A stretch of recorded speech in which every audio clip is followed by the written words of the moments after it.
do not hesitate to approach every front office personnel. Hello guys, dito ako guys sa babo sa barko guys. Sa aming mga mahal na pasahero, para po sa ikaligtasan at seguridad, pinapalalahanan po namin kayo na bantayang mabuti ang inyong mga bagahe at kagamitan. Huwag po ninyong iwanan ang mga ito. Ang aming pong pamunuan ay may karapatang kumumpiska at pag-inspect ng mga gamit na wala nagbabantay.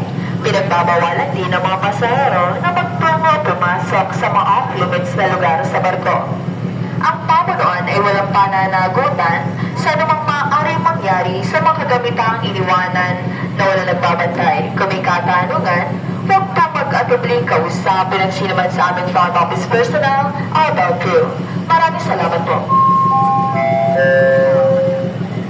Anong kan mo? Yung Facebook mo? Robert. Prenta ka. Ay, vlog ko ako. Sa ka content creator.